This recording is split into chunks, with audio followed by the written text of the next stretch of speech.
They say the chances of finding a kidnapped child after 48 hours are slim. After 44 years, it's statistically impossible. It's a fantasy. It's a delusion. But on a Tuesday morning in December, I sat on a park bench and watched the impossible sit down right next to me. She was a stranger to everyone else in that park. To me, she was the 3-year-old girl who vanished from my backyard in 1980. She had a different name. She had a husband, children, and a lifetime of memories that didn't include me. Imagine the agony of sitting inches away from your own heart, wanting to scream, "I'm your grandmother," but having to talk about the weather instead because you're terrified she'll think you're crazy and run away again. I am Betty Wilson. I am 87 years old, and this isn't just a story about a missing child. This is the story of how a lie can steal a lifetime, and how the truth, no matter how buried, always finds a way to claw itself back to the surface. Before I share the moment my life started over, I'd love to know who is sitting with me today.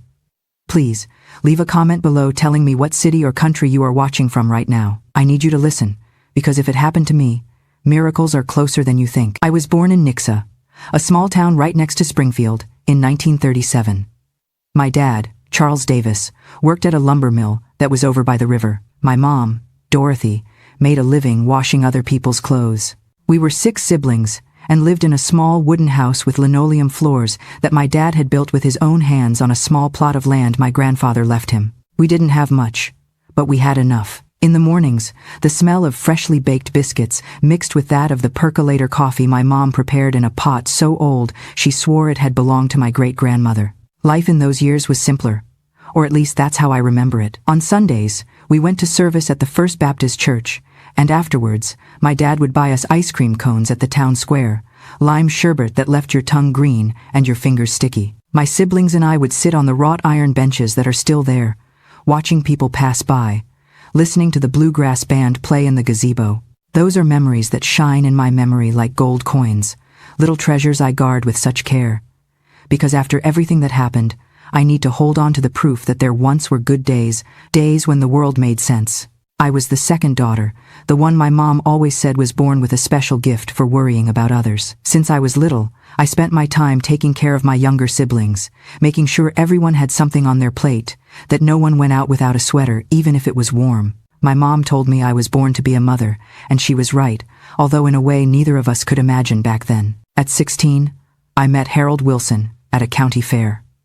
He was a tall boy, with light eyes and an easy smile, who worked as a mechanic's assistant at a garage in downtown Springfield. I fell in love with him with that foolish and precious intensity with which you only fall in love when you are 16 and the whole world seems possible. We got married 2 years later, in 1964, in a simple ceremony at the same church where I had been baptized. I wore a white dress that my Aunt Ruth had sewn, and Harold wore a borrowed suit that was a little long in the sleeves. It didn't matter. That day I felt like the luckiest woman in the world. We went to live in a small apartment we rented in the Oak Grove neighborhood in Springfield. It was a small space with a bed, a hot plate, and a shared bathroom down the hall, but it was ours. Harold worked long hours at the garage, and I did seamstress work from home to help with expenses. Every dollar counted, but we were happy with that simple happiness that comes from sharing life with someone you love. Our daughter Linda was born in January 1958, a cold morning when the frost on the windows looked like lace curtains. A cold morning when the sky was so gray it looked like it was going to snow. The birth was at home with a midwife from the neighborhood named Miss Mary. I remember the pain, of course. But more than the pain, I remember the moment I heard her first cry. It was a small sound, but so strong, so full of life, that I felt my heart expand inside my chest until I thought it was going to explode. Harold held her with such care, with such fear of hurting her, that it made me cry. In that moment, I thought there was nothing else I could need in life. I had my husband, I had my daughter, we had health, and we had love. What more could a woman ask for? Linda grew up to be a restless girl, with a loud laugh and a strong character. She had her dad's eyes, and my same habit of worrying about everything. When she was 5, Harold managed to save enough to buy a small lot in the Roundtree neighborhood, also in Springfield. It was a narrow lot, one of those that hardly have any frontage but stretch way back. And there we built our house little by little. First, it was just a framed room with siding that wasn't finished and a tin roof. But every year we added something else. A second room, our own bathroom, a concrete foundation, a kitchen with oak cabinets. The house grew with us, as if it were another member of the family. I remember those years with a mixture of fatigue and nostalgia. Harold was still at the garage, but now not just as an assistant, but as a full mechanic. I continued sewing, but I also sold pies on weekends at the farmer's market. Linda went to Sunshine Elementary, which was 6 blocks from the house. Every morning, I braided her hair into 2 tight braids, put on her impeccable uniform, and walked her to the corner. Sometimes I think about those moments, about how, back then, they seemed routine to me, almost boring. I didn't know I was living what I would later remember as the happiest days of my life. The 70 seconds brought changes. Linda became a beautiful young woman, tall and thin, with shiny black hair that reached her waist. She was a good student, responsible, affectionate. At 17, she met Gary, a boy from the neighborhood who worked at a grocery store. He was a good boy, hard-working, respectful. They started dating, with our permission. And although I would have preferred Linda to wait a little longer, to study something, to see more of the world before tying herself to someone, I also understood that love understands neither plans nor timing. They loved each other, and that was what mattered. They got married in March 1976. Linda was barely 18 years old, a child herself playing house, but determined to start her own family. The wedding was simple, in the same style mine had been. A white dress that I sewed myself, spending whole nights at the singer machine that Harold had given me years ago. A service at the community chapel. A meal at the house with the closest relatives. Pot roast, rice, casseroles, lemonade, country music that the godparents hired as a gift. I watched my daughter dance that day in her white dress, spinning under the string lights we had hung on the patio, and I felt a mixture of happiness and melancholy so strong that I had to hide for a moment in the kitchen to cry without anyone seeing me. They weren't sad tears. Not exactly. They were a mother's tears. The kind you cry when you realize your baby is no longer your baby, that she already has her own life, her own future. Gary and Linda went to live in a duplex they rented 3 blocks from our house. I visited them almost daily, bringing them food, helping Linda with household things. Gary worked long hours at the store, from 7 inches the morning until 8 at night, and Linda had gotten a job at a diner in the neighborhood. Life was hard, but they were young and strong, and seemed to handle it well. And then, in October 1976, Linda gave me the news I had been waiting for since her wedding day. She was pregnant. I was going to be a grandmother. I can't describe what I felt in that moment. It was as if all the years of work, of sacrifice, of sleepless nights worrying about the future, suddenly made sense. I was going to be a grandmother.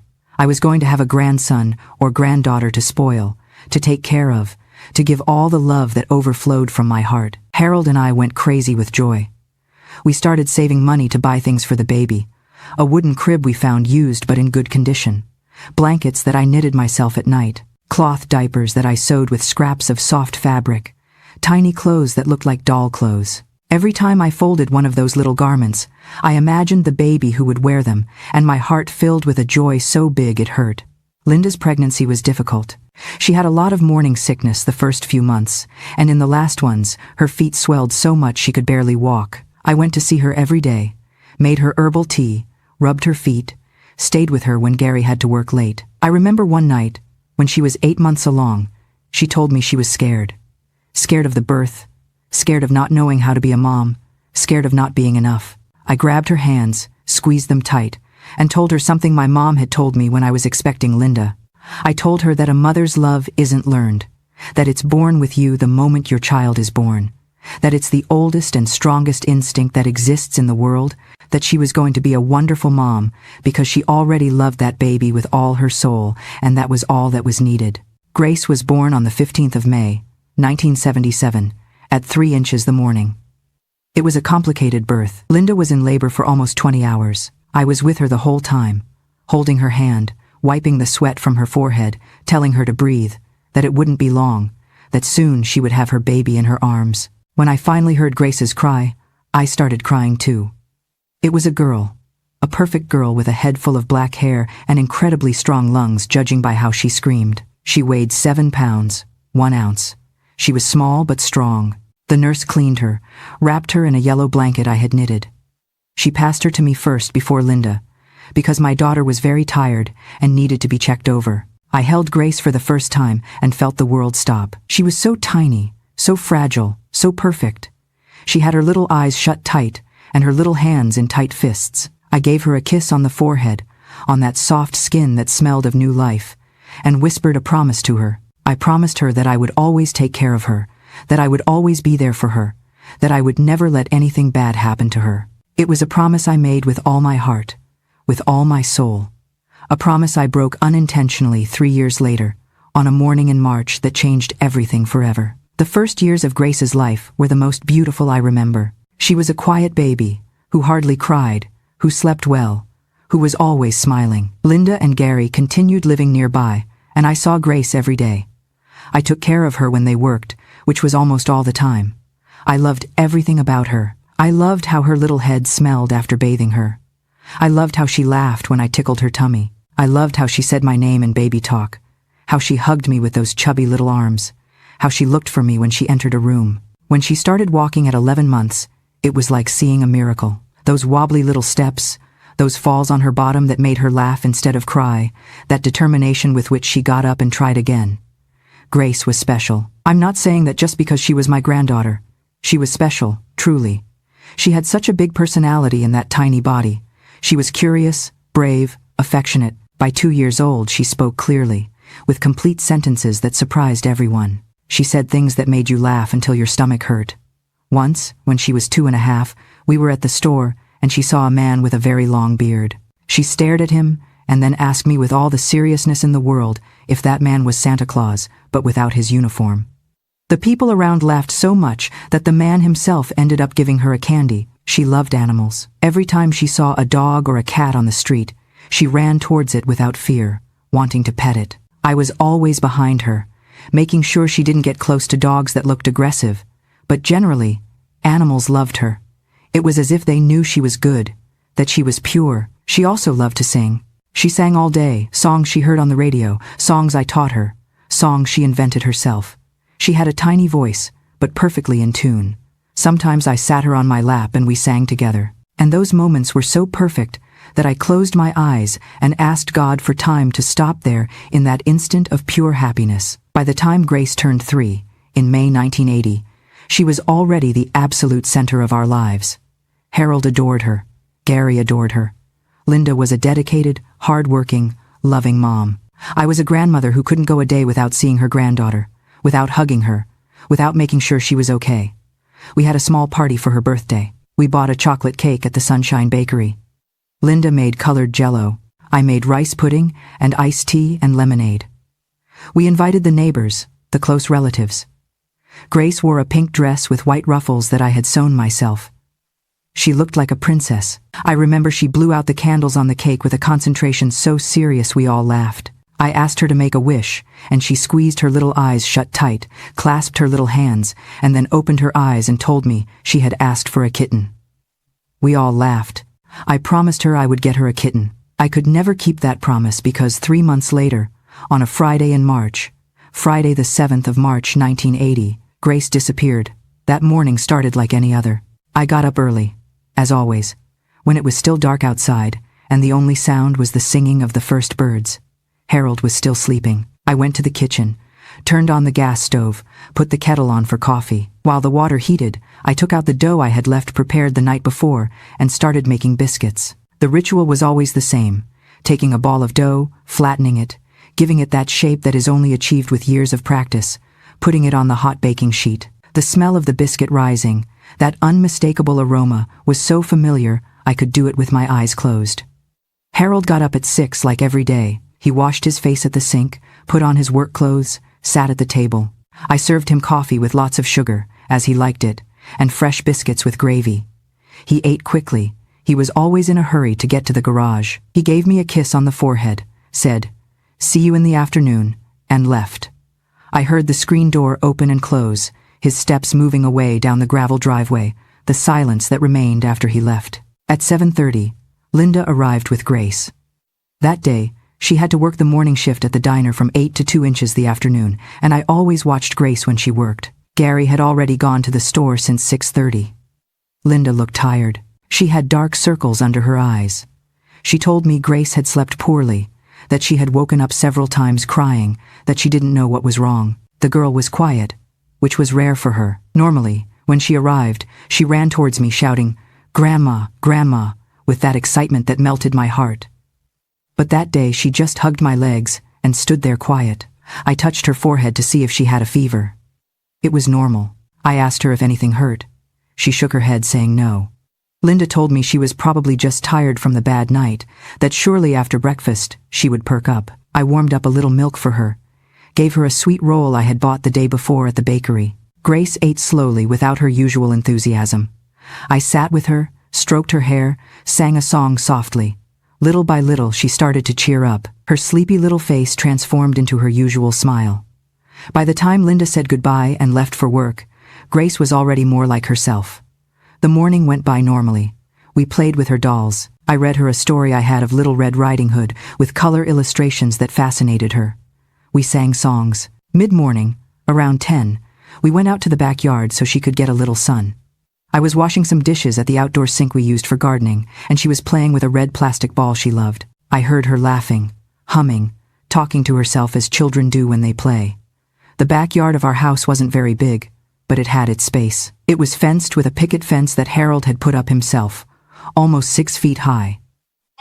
There was a gate that led to the street, alley, but we always kept it closed with a latch. That day, however, I made a mistake, a small, insignificant mistake that would change everything forever. The gate was closed, but I hadn't slid the latch all the way. It was just the metal loop over the post to keep the gate shut, but any adult could open it easily from the outside. I hadn't latched it because Harold had left quickly, and I thought I would do it later. After finishing washing the dishes, I thought I had time. I thought nothing would happen. I was finishing rinsing the last plate when I heard the sound of the gate opening, that metallic creak so characteristic. My first thought was that Harold had come back early for something he had forgotten. I dried my hands on my apron and turned around, but it wasn't Harold. It was a woman I had never seen before, a woman who was standing in the opening of the gate with the sunlight behind her, making her silhouette look almost like a shadow, and holding her hand was Grace. I froze for a second. My brain tried to process what I was seeing. The woman was young, maybe 25 or 30. She wore a blue dress and her hair tied back in a ponytail. She had a smile on her face, a smile that seemed strange to me, too big, too fixed. Grace was next to her, still, with an expression on her little face I didn't know how to interpret. It wasn't exactly fear, it was more like confusion. I reacted. I dropped the plate I still had in my hands. It broke against the concrete patio with a loud sound that echoed throughout the yard. I ran towards them. I ran faster than I had run in years. My slippers slapped against the wet concrete. My heart beat so hard I could feel it in my ears. I screamed. I screamed at the woman to let go of my granddaughter. What was she doing? Who was she? The woman looked at me. Her smile got bigger, if that was possible. And then she said something I will never forget. She told me with a sweet and calm voice, as if she were talking about the weather. The girl told me she wanted to go with me. It is a sentence that would haunt Betty for the rest of her life, freezing her blood in the warm morning sun.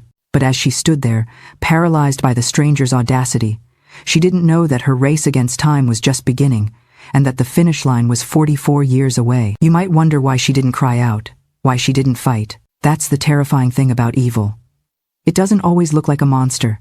Sometimes it looks like a smiling lady with a soft voice, tricking a pure heart that hasn't learned to fear yet. Innocence was her only crime.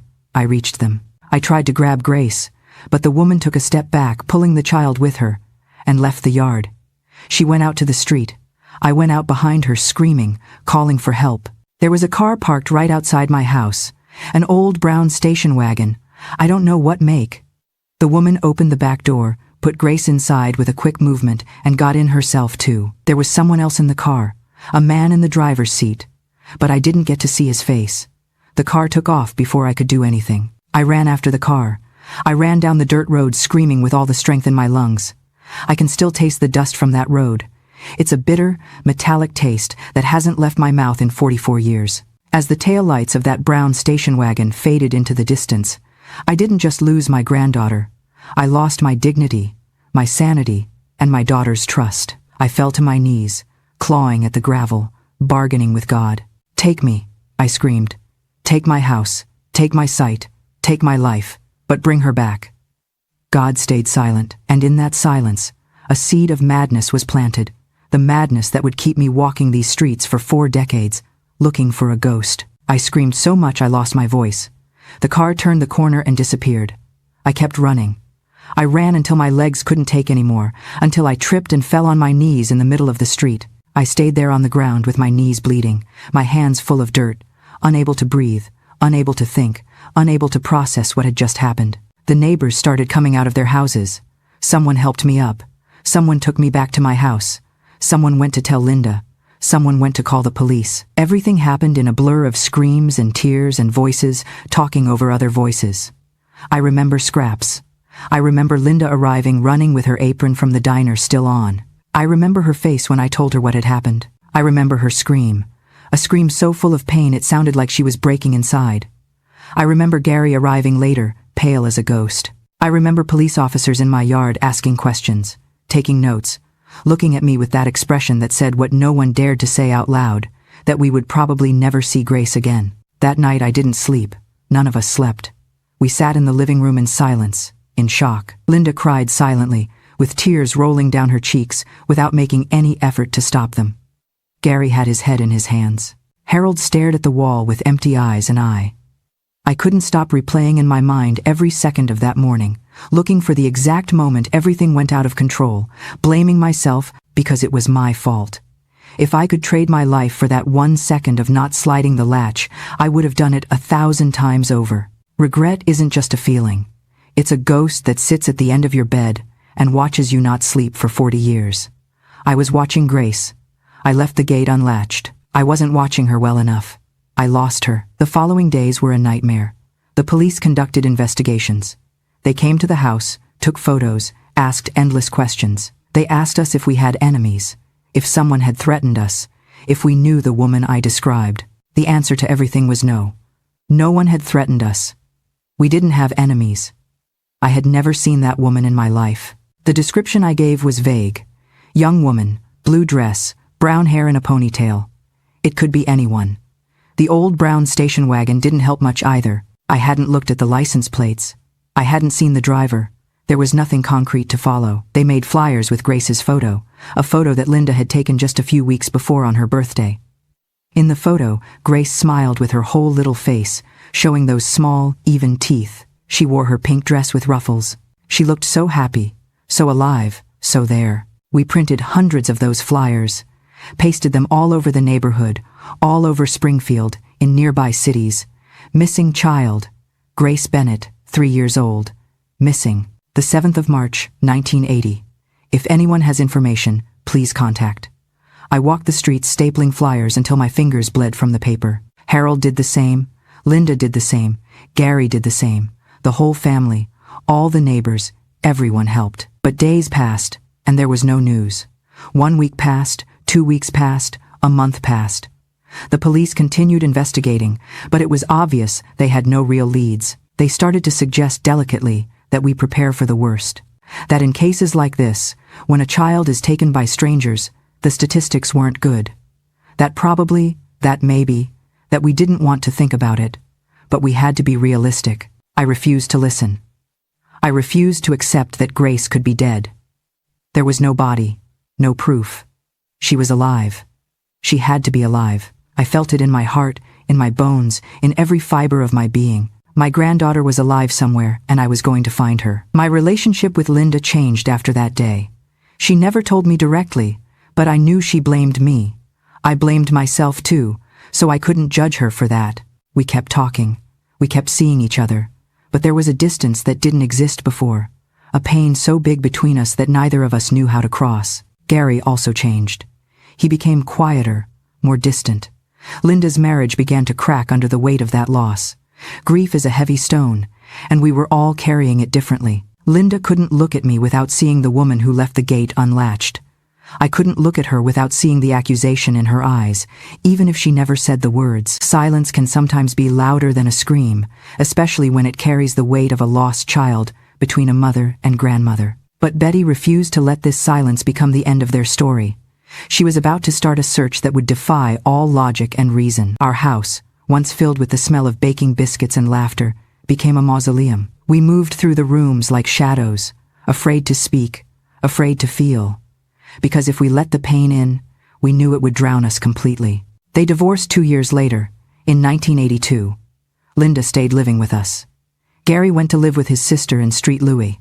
We saw him occasionally, but the pain of losing Grace was too much for him. He needed to escape, start over in another place where every corner didn't remind him of his daughter. I never stopped searching. Never.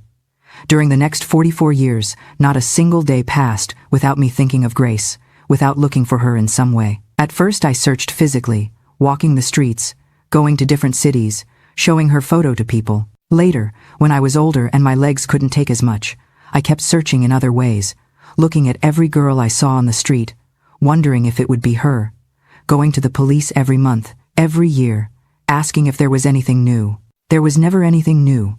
The flyers faded with the sun and rain. The ones pasted on the poles fell off or were covered by other ads. But I kept a copy of that flyer in my wallet inside plastic to protect it. I took it everywhere. Sometimes I took it out and looked at that photo. I touched Grace's face with my finger, spoke to her in whispers. I told her I hadn't forgotten her, that I would never forget her, that I was still looking for her, that if she was alive somewhere, I was going to find her or she was going to find me. The years passed in a strange way. On one hand, life continued. We had to work, we had to eat, we had to pay the bills. On the other hand, a part of me had stayed frozen in that morning of March 1980. Harold aged, I aged, Linda aged, the world changed, America changed, everything changed. But Grace, in my mind, remained that 3-year-old little girl with her pink dress, with her smile of small teeth, with her singing voice. Harold died in 2010 of a heart attack. He was 74 years old, until his last day. Every night before sleeping, he asked God to help us find Grace. It was his last hope, his last thought. We buried him in the municipal cemetery. On his tombstone we put, "Loving father, devoted husband, grandfather who never stopped searching." Linda and I were left alone in the house. She never remarried, never had more children. That pain was too great. The possibility of losing another child was unthinkable to her. Over the years, people stopped asking about Grace. The neighbors who knew the story died or moved out of the neighborhood. New neighbors arrived who knew nothing. To the world, Grace was just another statistic. Another missing child in the thousands of cases accumulating in police files. But for me, for Linda, for the few relatives left, Grace was still real. She was still our girl. She was still that hole in our lives that was never filled with anything else. I turned 60, then 70. My hair turned completely white. My back hunched. My hands developed arthritis that hurt especially on cold mornings. But I never stopped going out for walks. Every day, no matter the weather, I walked through the neighborhood, through the same places where I had pasted flyers 40 years ago, through the park where I used to take Grace to play, through the church where I had prayed thousands of rosaries asking for her return. My routine was always the same. Get up early, pray, eat breakfast, walk, return home, do my chores, and always look at the faces of the people I saw on the street. I looked for Grace in every woman in her 40 seconds I saw. I wondered what she would look like now, if she would have children, if she was happy, if she remembered anything about us, if she had ever felt something was missing in her life, if she had tried to look for us as we had looked for her. 1,000 questions without answers that tormented me at night when I couldn't sleep. And then yesterday arrived, Monday, the 2nd of December 2024, a day that started just like all the other days of the last 44 years, but ended in a way that I never, even in my wildest dreams, could have imagined. I got up that Monday at 6 inches the morning. As always, Linda was still sleeping. She is 66 now, her hair graying and her movements slower, but she still works as a secretary at an elementary school, the same job she's had for 20 years. I made coffee, made some eggs, and toast for breakfast. We ate together in silence. It's not an awkward silence.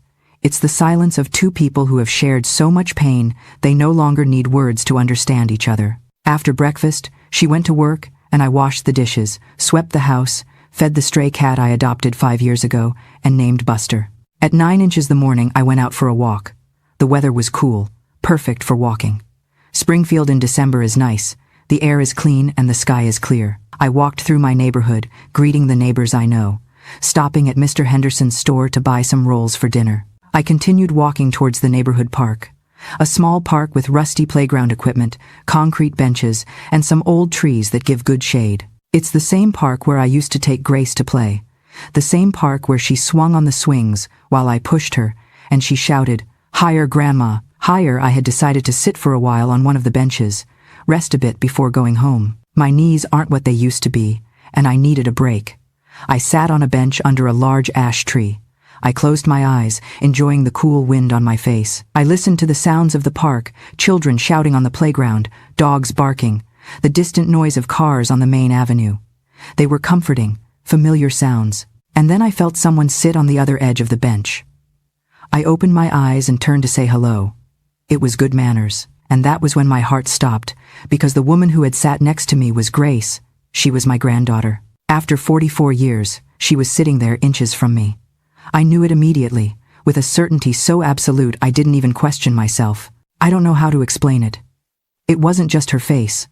Although her face was incredibly similar to how Linda had been at that age, it was something deeper than that. It was the soul recognizing another soul. It was the connection of blood, of family, of love that had never broken despite the years and the distance. She didn't know me. That was obvious by the way she smiled at me. A polite but distant smile. The smile you give to an elderly stranger in a park. She greeted me with a kind, "Good morning," her voice. My God. Her voice was just like Linda's, the same tone, the same cadence. I felt like I couldn't breathe. I felt my hands starting to tremble. I sat on them so she wouldn't notice. I couldn't scare her. I couldn't do anything rash. I returned the greeting with a voice that surprised me by how normal it sounded when inside I was screaming, crying, jumping with joy and terror at the same time. "Good morning. Nice day for a walk, right?" She nodded. She told me, yes, that she had decided to take a walk before going to work.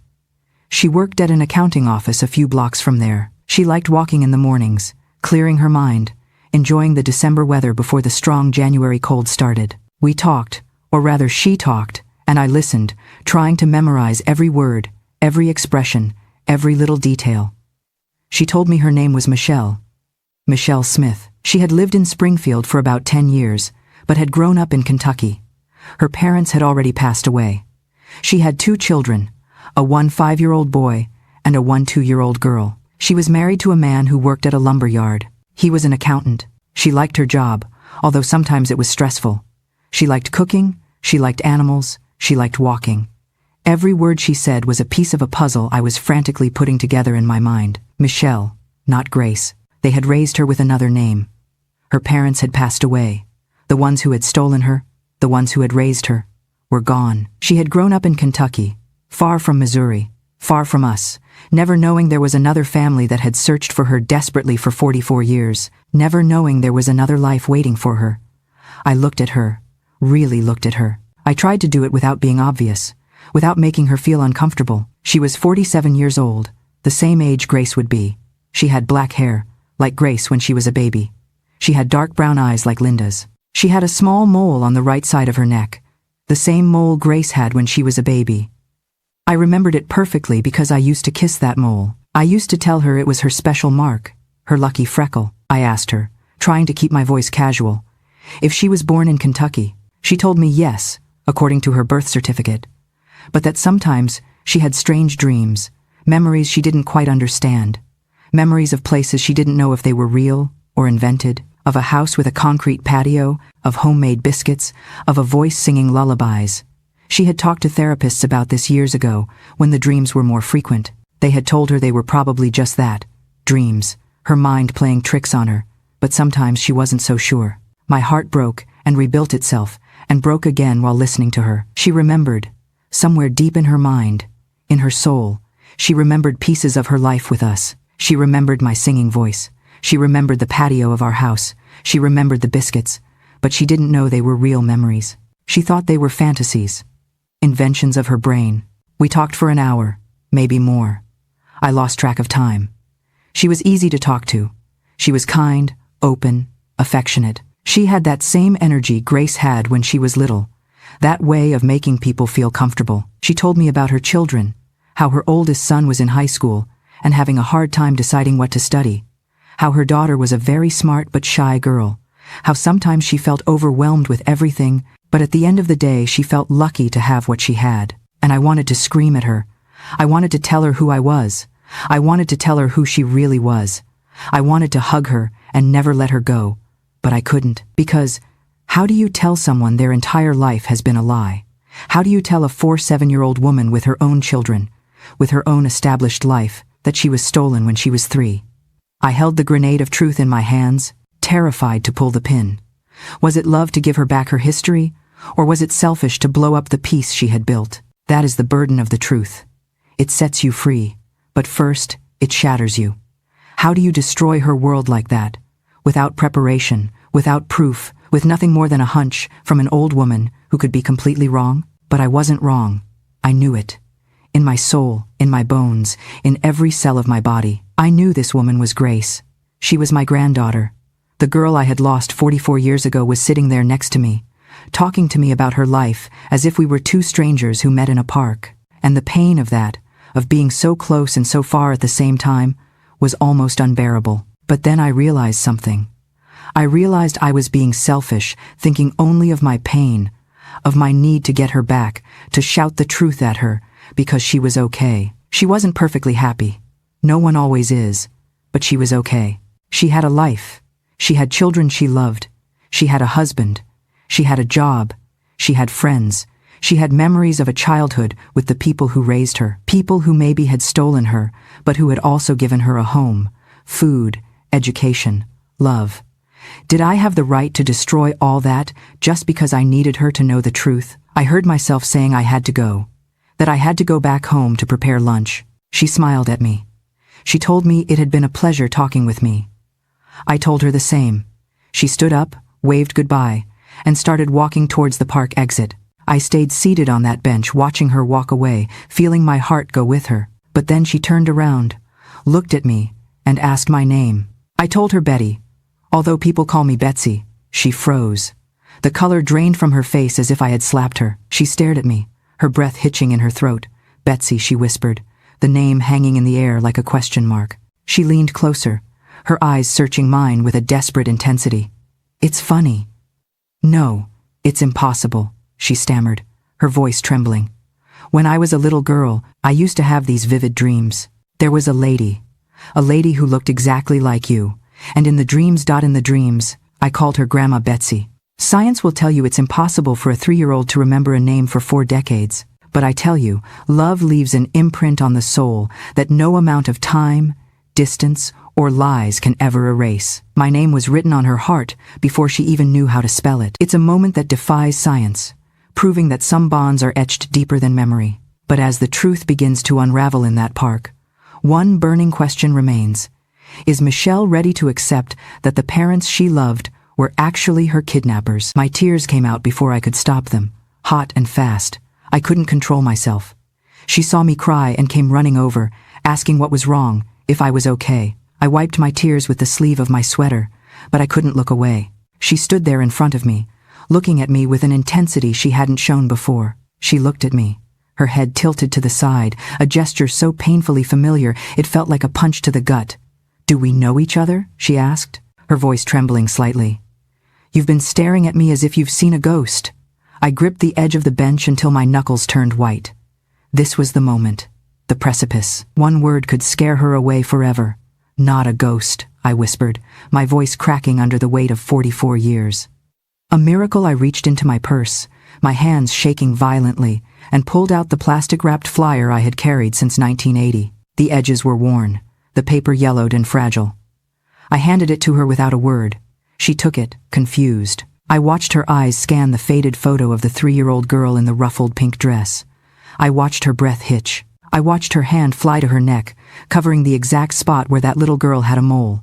Where did you get this? She whispered, her face draining of color. She looked at me, then back at the flyer, terror and recognition warring in her eyes. This is me. But this isn't my name. Maybe not the whole truth immediately, but at least a part, at least enough to start. I told her to sit down again. She sat. I took a deep breath and started talking.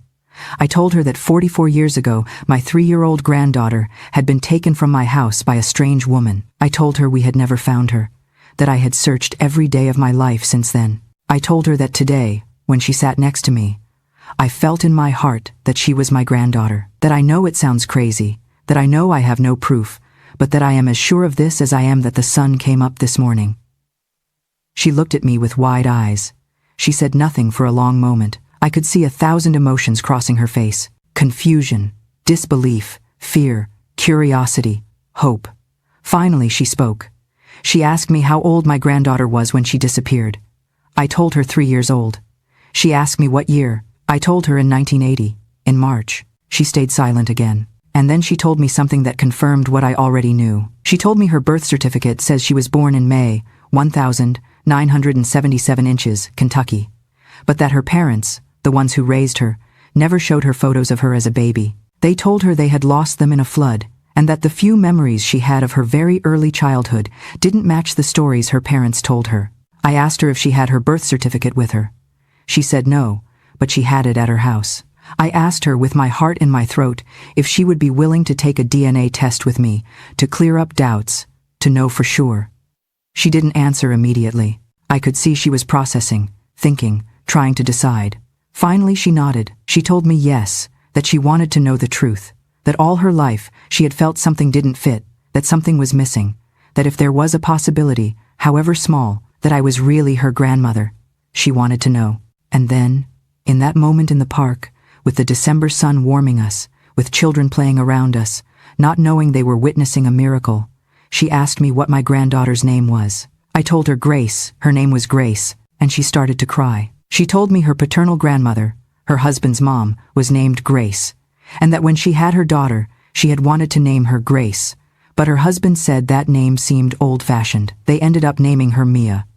But she had insisted that Grace be her middle name, Mia Grace. And she had never understood why she felt that name, Grace, was so important. The air between us felt heavy, charged with a lifetime of missed moments. I watched the realization settle in her eyes, a mixture of terror and wonder. She wasn't just finding a grandmother, she was losing the only history she had ever known. But she didn't run. She stayed. After that conversation in the park, everything moved very fast and very slow at the same time. Michelle or Grace, or whatever I should call her now, gave me her phone number. I gave her mine. We agreed to meet the next day to go get the DNA test together. She told me she needed time to process all this, to think, to prepare for whatever the result meant.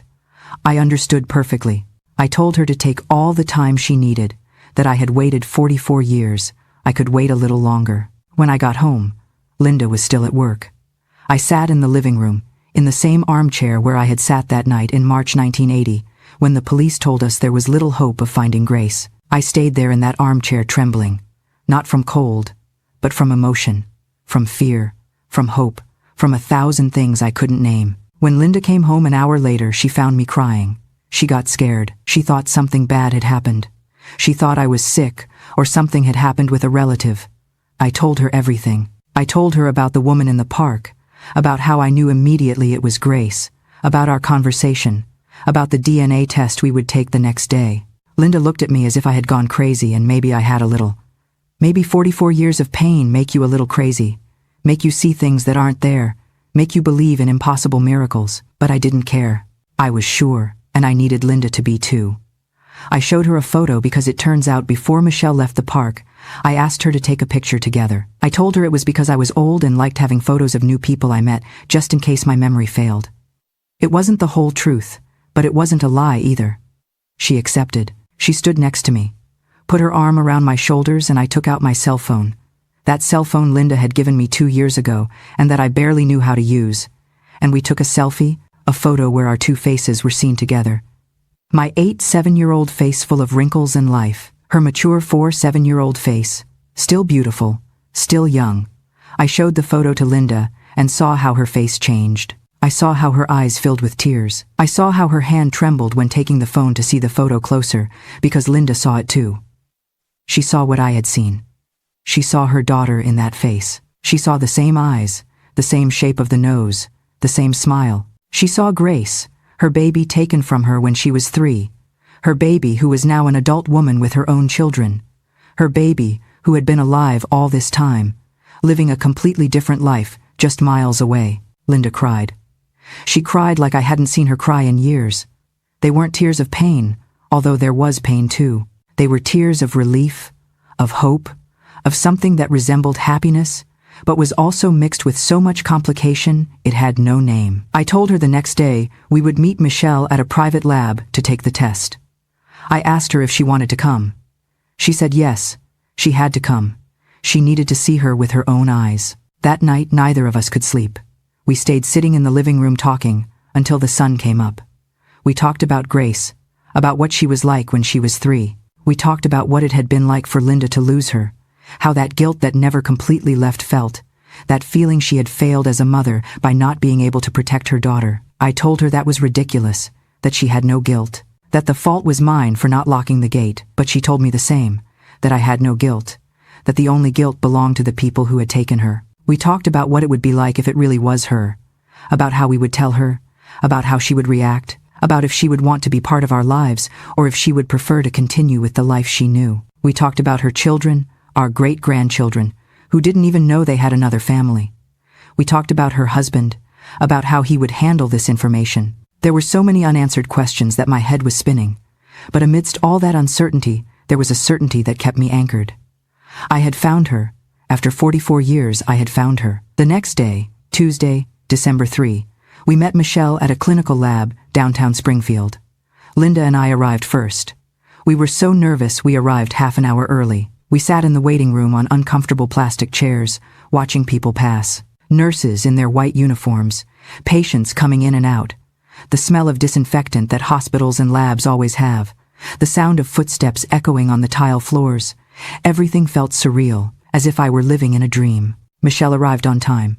She came alone. She told me she hadn't told her husband anything yet, that she needed to be sure before doing that she didn't want to create expectations or worries without real proof. I understood perfectly. When she saw Linda, she stopped. The two looked at each other.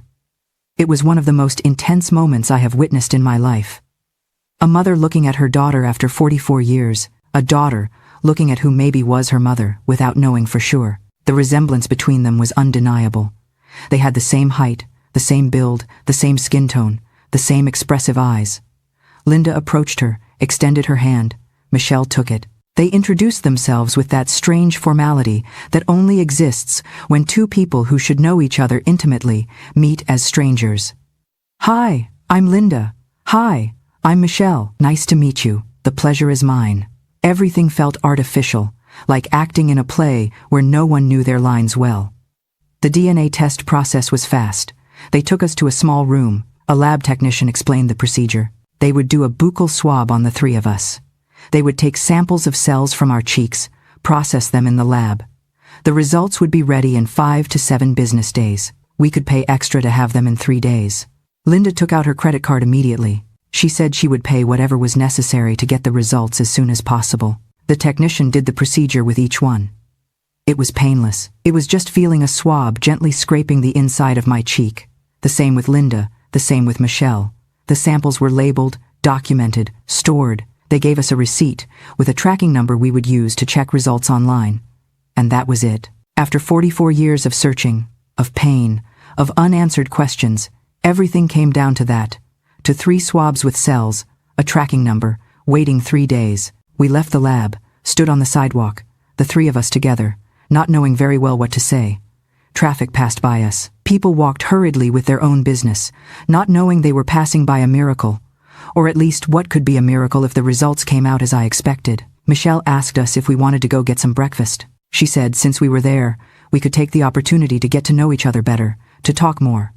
Linda and I accepted immediately. We went to a diner nearby, one of those small, cozy places with wooden tables and plants in the windows. We ordered coffee and pastries and started talking. But this time was different. This time there was a purpose. Linda asked Michelle questions about her life, specific questions about her first memories, about her parents, the ones who raised her, about if she remembered anything from before living in Kentucky, about if she had ever tried to find information about her birth. Michelle told us her story. She told us her parents, the ones she knew as parents, were good people. Her dad was named Carl Smith. He worked as an employee at a gas station. Her mom was named Susan. She was a housewife. She had no siblings. She had grown up in a small town near Lexington. Her parents were older when she was a child, older than her classmates' parents. It had always seemed strange to her, but she never questioned it too much. She told us when she was 25, Her dad died of cancer. It was in 2001. In his last days, when he was very sick and medicated with morphine for the pain, he started saying strange things. He spoke of sins, of mistakes, of having to ask for forgiveness. One night, when Michelle was alone with him in the hospital, he took her hand and told her something she had never fully understood. He said, "Forgive us for having brought you like this. We had no other choice. We couldn't have children. You were so beautiful, so perfect. We saw you and knew you had to be ours." It is a confession that chills the blood, a dying man's desperate attempt to clear his conscience without actually facing the consequences. He called it love. But as Michelle sits there connecting the dots, she is realizing that her entire childhood was built on a crime scene. And if you think that's shocking, just wait until the DNA results reveal the final truth. She thought it was delirium, the morphine, the illness talking. She never told her mom about that conversation. Her dad died the next day. Her mom lived 10 more years. She died in 2011 of a stroke. It was sudden. There were no deathbed confessions. There was no opportunity to ask questions Michelle didn't even know she should ask. After her mom's death, when she was cleaning the house to sell it, she found strange things. She found there were no baby photos of her. None. All photos started when she appeared to be 4 or 5 years old. She found old documents, receipts, letters, but nothing explaining those first years. She found her birth certificate, a certificate that said she was born in Kentucky in May 1977. But there was something odd about the paper. It looked too new to be that old. The paper wasn't yellowed as documents from that era should be. The letters looked too sharp. Michelle had taken the certificate to a lawyer back then, asking if it looked legitimate. The lawyer looked at it suspiciously, but told her without doing costly investigations, he couldn't say for sure. He asked her why she questioned it. Michelle didn't know what to answer. She decided to leave it at that, but the questions never went away. You have to remember, back then the world wasn't connected by computers like it is now. Secrets were easier to keep buried in paper files in rural towns. And perhaps, deep down, fear keeps you from asking the questions you know will destroy your whole world. Would you really want to know if your parents were thieves? The dreams continued. Dreams of a different house, with singing voices, with the smell of biscuits, with a concrete patio, with old loving hands holding her. Dreams that felt more like memories. She had told her husband about this, but he always told her she was reading too much into things that probably meant nothing, that everyone has confused childhood memories, that there was no reason to obsess over it. While Michelle spoke, Linda and I looked at each other. Every detail she told us was another piece of the puzzle. Her parents were older, couldn't have children. Her dying father's words, "Forgive us for having brought you like this." The lack of baby photos, the suspicious birth certificate, the persistent dreams. Everything fit with what had happened. A couple desperate to have a child, seeing a beautiful girl playing in a yard, making a terrible decision in a moment of weakness or madness, stealing that child, fleeing to another state, forging a birth certificate, raising her as their own. I told Michelle about the day Grace disappeared, about the woman in the blue dress, about the brown station wagon, about how I had run behind screaming until I lost my voice, about the 44 years of searching, about the yellowing flyers I still kept, about the sleepless nights, about the guilt that had eaten me alive for decades. Michelle cried while listening. She told us she was so sorry, that she couldn't imagine that pain, that she couldn't believe all that was real. Linda told her about how her life had been after losing Grace, about the divorce, about how she could never have more children because the fear was too great, about how every birthday of Grace she sat in church and lit a candle, wondering if her daughter was still alive, if she was okay, if she was happy, about how when she saw girls the age Grace would be, her heart broke again and again. Michelle reached out and took Linda's hand. The two looked at each other with tears rolling down their cheeks, and I knew with every fiber of my being that I was seeing a mother and her daughter recognizing each other despite time, despite distance, despite everything. We spent hours in that diner. We talked so much the waiter had to come several times to ask if we wanted anything else, and we barely paid attention. We ordered more coffee without thinking, without drinking, just to justify we were still occupying the table. Michelle showed us photos of her children on her cell phone, photos of Wyatt, her 5-year-old son, a tall, thin boy with curly hair, photos of Mia Grace, her 2-year-old daughter, a precious girl with braids and a huge smile. When I saw that smile, my heart flipped. It was Grace's same smile, Linda's same smile, our family's smile. We told Michelle that regardless of what the DNA test said, Although I already knew what it would say, we wanted to stay in contact with her. That it had made us very happy to meet her, that it had been a blessing to be able to talk to her. Michelle said the same. She said she felt a connection with us she couldn't explain, that she felt comfortable, at home in a way she hadn't felt with anyone else, except her own family. She said she would wait for the results with anxiety, that she would keep us informed, that she would see us soon. We said goodbye outside the diner. This time, there were hugs. I hugged Michelle, my Grace, and felt how she fit perfectly in my arms despite the years. Linda hugged her too, and I could see how she clung to her, how she didn't want to let her go, how she feared if she let go she would disappear again. But eventually we had to let go. Michelle got into her car and left. Linda and I walked towards the bus stop. We didn't speak much on the way home. We were emotionally exhausted, but we were also full of hope. The next 3 days were the longest of my life. Every hour felt like a day. Every day felt like a year. I checked my phone constantly, expecting a message from the lab. I checked the online portal where they were supposed to post the results. Nothing. Just the message. Results in process. Linda was just as anxious. She couldn't concentrate at work. I couldn't concentrate on anything. I cooked without thinking about what I was doing. I cleaned without seeing what I was cleaning.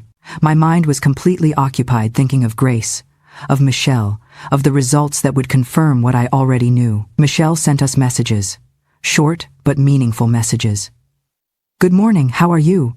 I can't stop thinking about this either. Are the results out yet? Last night I dreamed of you, of a house with a yard, with a concrete bench. Every message was a gift. Every message was one more confirmation that this was real, that she felt it too, that we weren't just two crazy old women seeing things that didn't exist. In those 3 days, Linda and I prepared. We took the old boxes out of the closet where we kept Grace's things. Things we had kept for 44 years without being able to get rid of them. Her pink dress from her 3rd birthday, her baby shoes, photos of her when she was a newborn baby, when she was 1, when she was 2, when she was 3. The only photo we had of her shortly before her disappearance, the photo of the birthday cake we had used on the flyers. We looked at them together, crying, remembering. We also mentally prepared for the possibility that the results were negative. As sure as we were, we knew the possibility existed of being wrong, that it could just be a coincidence, that it could be our desire so great to find her that made us see things that weren't there. We wondered what we would do if that happened, if we could handle the disappointment, if we could move on. But deep down, neither of us really believed the results were going to be negative.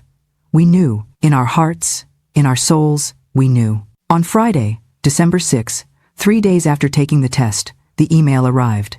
It was early in the morning, barely 7.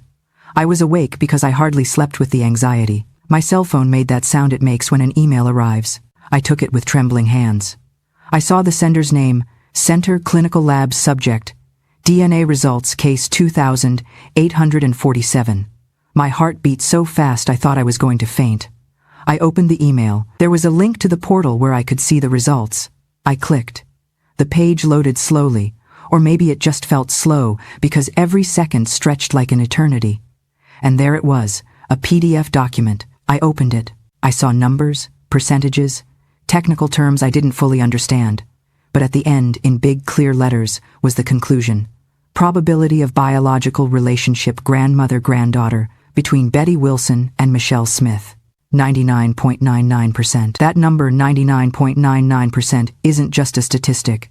It is the key unlocking a cage Betty has lived in for decades. Yet, as relief floods in, they must now face the heartbreaking reality of exactly how and why Grace was taken in the first place. It was her. It was Grace. After 44 years, I had found her. The tears started falling before I could fully process it. I screamed. I screamed so loud Linda woke up scared, running from her room thinking something bad had happened. I showed her the cell phone. She read it, and then she started crying too. We hugged there in the living room at 7 inches the morning, crying and laughing at the same time, feeling how 44 years of pain began to transform into something else. Not pure happiness, because there was still much pain to process, but into something more hopeful, into something that looked like a future where everything could be okay. I sent a message to Michelle. It just said, "Results are in. Can you come?" She replied immediately. She was awake. She had also been checking the portal all morning. She had already seen the results. She was on her way. She wanted to see us. She needed to see us. She had so many questions. She had so much to process, but she needed to be with us. She arrived an hour later, knocked on the gate, that same gate where she had been taken 44 years ago. I opened, and there she was, my granddaughter, no longer Michelle, no longer the strange woman from the park, my little Grace. She looked different. Her eyes were red from crying, her face was pale, but when she saw me she tried to smile. She entered the house, her first time in this house in 44 years. She looked around as if searching for something familiar, and then her eyes stopped at the backyard, on that concrete patio where she had played with her red ball, the same patio from her dreams. She approached the patio, walked slowly, touching the walls, looking at every corner. She stopped at a specific spot near the sink, and looked at me. She asked, "Was there a bench here?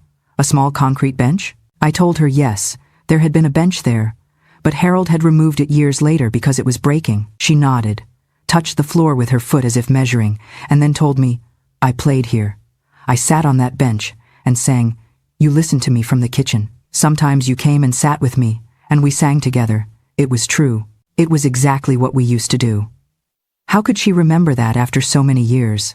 Memories from before age 3 generally get lost, but there they were in her mind, waiting to be discovered again. Linda came out of the kitchen then. Grace saw her. They looked at each other, and this time there was no formality. This time, Linda walked towards her daughter and hugged her with all the force of 44 years of contained love. Grace hugged her too. The two cried, clinging to each other, a mother and her daughter reunited after so long. It was the most beautiful and painful sight of my life. We got her back, yes, but we couldn't get back the ponytails, the first days of school, or the bedtime stories. We were strangers connected by the deepest love imaginable, trying to build a bridge over a river of lost time. We sat the three of us in the living room. I took out the old photos, showed Grace who she had been, showed her photos of her as a baby, photos with her dad, Gary, who never knew this day would come because he died 10 years ago of diabetes, taking his pain and his lost hope with him. Photos with Linda, photos with me, photos in that same patio where she had just been. Grace looked at the photos with wide eyes. She touched the images with her fingers, as if she couldn't believe that baby was her. I told her everything about the day she disappeared, every detail I remembered. The woman in the blue dress, the brown station wagon, how I had run behind screaming, the years of searching, the flyers, the visits to the police, the sleepless nights, the pain that never left. Linda also spoke. She told her about how she had broken after losing her, about the divorce with Gary, about how she could never have more children because the fear was too great, about how every day for 44 years she had wondered if her daughter was alive, if she was okay, if she remembered her. Grace listened, crying, told us how sorry she was, how much it hurt to know everything we had suffered, but also thanked us. She thanked us for never stopping looking for her, for never forgetting her, for keeping her memory alive during all those years. She told us that although she hadn't known this life, although she had lived a completely different life, now she knew she had always been loved, that there had always been people looking for her, and that gave her a peace she didn't know she needed. The days after that meeting were of adjustment. Grace had a lot to process. She had to understand who she really was. She had to reconcile the life she knew with this new truth. She had to decide what to do with this information, how to tell her family, her husband, her children, how to integrate this new reality into her established life. It took her a week before telling her husband. She called me after doing it, crying. She told me her husband had reacted better than she expected. He was surprised, confused, but above all supportive. He told her he would support her in whatever she decided to do, that this didn't change who she was, that she was still the same woman he loved, just that now she knew more about her past, that if she wanted to be part of this newly discovered family, he would be there for her. Telling her children was harder. Wyatt, her 5-year-old son, took the news with the pragmatism typical of a teenager. He asked many questions, wanted to understand the timeline, the details. He got angry with his paternal grandparents, with the people who had raised his mom for doing something so terrible. But he also felt curiosity about us, about this grandmother and great-grandmother he never knew he had. Mia Grace, her 2-year-old daughter, reacted more emotionally. She cried knowing her mom had been stolen as a baby. She cried for the great-grandmother and grandmother who had suffered so much, but also got excited knowing she had more family. She asked when she could meet us. She asked if we were good like her mom. She asked if she could call us grandma and great-grandma too. 2 weeks after the day we saw the results, Grace brought us to meet her children. It was a Sunday afternoon. The four of them came: Grace, her husband Jeffrey, Wyatt, and Mia. Linda and I were nervous. We had cleaned the house until it shined. We had cooked enough food to feed an army: pot roast, rice, green bean casserole, biscuits, lemonade. The same dishes I used to prepare when Grace was a baby. When they arrived, when I saw those children standing at my door, it was hard to breathe because they were my blood. They were my family, great-grandchildren I never thought I would meet. Mia was especially precious with that smile that was exactly the same as Grace's when she was 3. She approached me shyly and asked if she could hug me. Of course, I told her. And when she hugged me, when I felt her little arms around my neck, I felt the circle finally closed.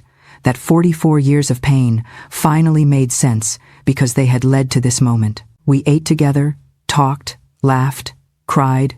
The children asked 1,000 questions. They wanted to know everything about their mom when she was a baby, about her great-grandfather Harold, about the family they didn't know they had. We showed them the photos, told them the stories. Wyatt found it particularly interesting that his mom had been stolen.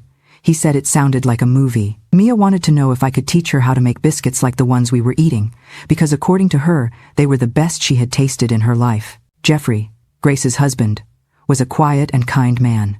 He thanked us for finding his wife.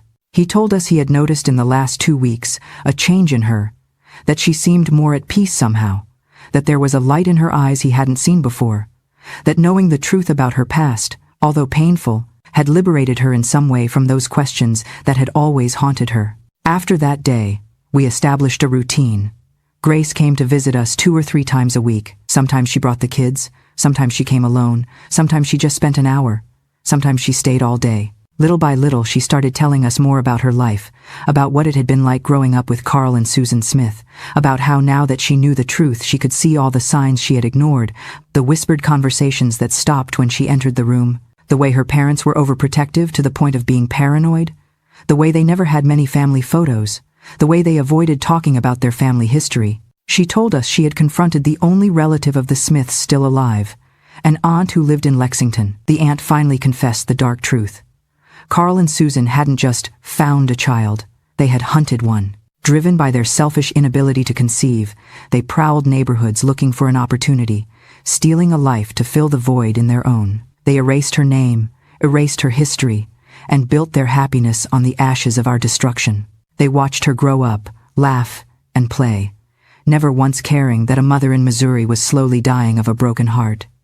They weren't saviors, they were thieves of the worst kind. They stole time, the one thing that can never be returned. It is a devastating revelation that adds a layer of cruelty to an already tragic crime, painting the kidnappers not as rescuers, but as predators. But keep listening, because how Grace chooses to handle this dark truth will show the incredible strength of the family she was stolen from. She told us that Carl had lived with that guilt all his life, and that probably had contributed to his early death, that Susan had never spoken of it. But in her last years, when Alzheimer's started affecting her, sometimes she called Grace by other names, names none recognized, as if in her confused mind she was mixing the daughter she had stolen with some other girl of her imagination. All this was painful, because on one hand, these people had stolen my granddaughter. They had destroyed our lives, caused immeasurable pain. On the other hand, they had taken care of Grace, fed her, clothed her, educated her, loved her in their own way. Without them, we wouldn't know what would have happened to Grace. Statistics for stolen children are not good. Many are sold, abused, killed. Grace had been lucky in that sense. She had fallen with people who, although they had committed a terrible crime, at least had treated her well. It didn't mean I forgave them. I could never forgive what they had done to us, but I could understand they were complex people who had done something terrible, motivated by despair and pain. And I could be grateful that in the midst of all that horror, Grace had survived, had grown up, had had a life. It wasn't the life she should have had. It wasn't the life with us, but it was a life. And now, miraculously, we had the opportunity to be part of the rest of her life. Linda had more difficulties with this than I did. Her anger towards Carl and Susan was fresher, rawer, but with time, especially seeing how Grace spoke of them, how despite everything she knew now, she still remembered them with affection. She began to soften. She understood that loving the people who raised her didn't mean Grace loved us less. The human heart is big enough to contain multiple truths, multiple loves, multiple realities. As weeks passed, our relationship with Grace deepened. She started calling me Grandma Betsy, like in her dreams. She started calling Linda Mom, although at first it was hard for her to say that word, because in her mind, Mom had always been Susan. But little by little it felt natural, because Linda was her mom, the woman who had carried her in her womb, had given birth to her, had loved her from the first second of her life. Grace told us her memories of the first 3 years were starting to return more clearly now that she knew they were real. She remembered my singing voice, remembered the smell of biscuits, remembered playing in the yard, remembered feeling safe and loved. These memories she had previously discarded as dreams or fantasies, now she knew were real fragments of her life with us, and having those memories back gave her a sense of wholeness she didn't know she was missing. 3 months have passed since that day in the park, 3 months since I sat on that bench and my granddaughter sat next to me without knowing who I was. 3 months since my world changed in a way I never could have imagined. And in these 3 months, my life has completely transformed. Now I have a bigger family. I have my granddaughter back, or at least I have the adult version of her, which is different, but equally precious. I have 2 great-grandchildren who now come to visit me regularly. Mia Grace has become especially attached to me. She comes after school twice a week, and we sit together to make biscuits. I teach her how my mom taught me, how I taught Linda, how I would have taught Grace if I had had the opportunity. While we make the biscuits, I tell her stories about her mom when she was a baby, about how she was mischievous and full of song and life. Mia listens with an attention that moves me. She tells me she is happy to have me, that she had always felt something was missing in her family, and now she knew what it was. Wyatt is more reserved, as boys his age are, but he has also started to open up. He likes me to tell him stories about Harold, about what his great-grandfather was like. He's fascinated that Harold was a mechanic because he likes cars. I have shown him the few tools of Harold's I still keep, and he has asked if he can keep some. I gave him a set of wrenches Harold used all the time. Wyatt treats them like a treasure. Jeffrey, Grace's husband, has been incredibly understanding with all this. He has integrated us into his family without question. He invites us to family meals, includes us in celebrations. Recently, it was Mia's birthday, and we went to the party. Seeing my great-granddaughter blow out the candles on her cake surrounded by her family with Linda and me there too was one of the sweetest moments of my life. Grace squeezed my hand during the birthday song and whispered, "Thank you. Thank you for never giving up. Thank you for finding me." Linda is transformed. It's as if she recovered a part of herself that had been lost for 44 years. She smiles more, talks more. She has hope in her eyes I hadn't seen since before Grace disappeared. She and Grace have developed a beautiful relationship. They spend time together, just the 2 of them, recovering lost years. They go for coffee, go shopping, talk on the phone almost every day. Grace asks for advice about her children, about her marriage, about life in general, and Linda gives it, with the love and wisdom of a mother who finally has the opportunity to be a mother to her adult daughter. Not everything has been easy. There are difficult moments. There are days when Grace feels overwhelmed by all this. Days when she misses the simplicity of her life before knowing the truth. Days when she feels guilty for loving the people who stole her. Days when she is angry with them for what they did. Days when she is angry with fate for taking away the first 45 years with her biological family. She is going to therapy processing all this with a professional. She says it helps. She says she is learning to hold multiple truths, that she can love the parents who raised her and also love the family that gave birth to her. That she can be grateful for the life she had and also mourn the life she should have had. There are moments when I also feel overwhelmed. 44 years of pain don't disappear just because the ending is happy. I still cry when I think about all the lost time, all the birthdays I missed, all the stages of her life I didn't witness. Her graduation from elementary, middle, high school, her wedding, the birth of her children. All those important moments where I should have been there and wasn't. Nothing can give them back to me. No miracle can recover those years. But what I can do is be here now. I can be part of the rest of her life. I can be the grandmother to her children. I can make biscuits with Mia and tell her stories. I can listen to Wyatt talk about cars and give him tools that belong to his great-grandfather. I can sit with Grace and drink coffee and listen to her talk about her day. I can see Linda finally at peace with her role as a mother. I can have this. And although it's not enough to erase the past, it's enough to give it meaning. It's enough to make those 44 years of pain worth it. Sometimes I ask myself, why did all this happen? Why did God allow them to take her from me? Why did I have to suffer so much for so long? Why did Grace have to grow up without knowing her true family? I have no answers to those questions. Life is like that sometimes. Terrible things happen to good people without reason, without visible purpose. But I also believe that sometimes, if we are very lucky, those terrible things eventually lead us to moments of grace, to miracles we never saw coming.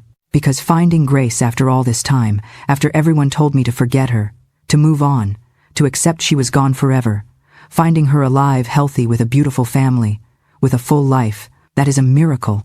There is no other word to describe it. It's a miracle I sat on that bench that specific day. It's a miracle she decided to walk through that park that specific day. It's a miracle. Something in her soul made her sit next to me instead of on any other bench. It's a miracle I had the courage to tell her the truth. It's a miracle she had an open mind to believe me. It's a miracle upon miracle upon miracle. And now, 3 months later, while I sit in my living room writing this with Mia, doing homework at the dining table, and with Grace in the kitchen making coffee, I realize my life finally has the shape it always should have had. It's not perfect. Nothing is. But it is complete in a way it hasn't been in 44 years.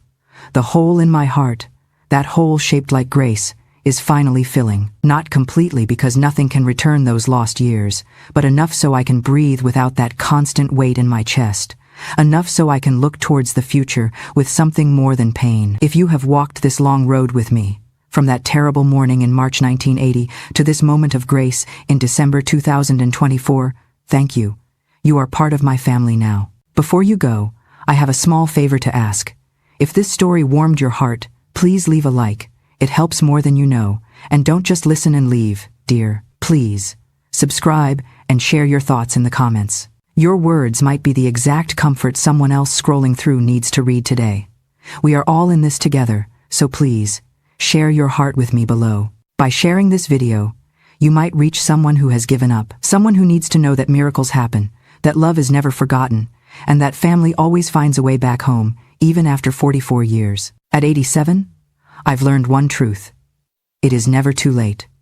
For decades, people told me to move on, to accept Grace was gone. But my refusal to forget is exactly what allowed me to recognize her in that park. My love kept her alive in my memory, and that love brought her back. So, to anyone listening, especially those who feel their time has passed, you are never too old for a miracle.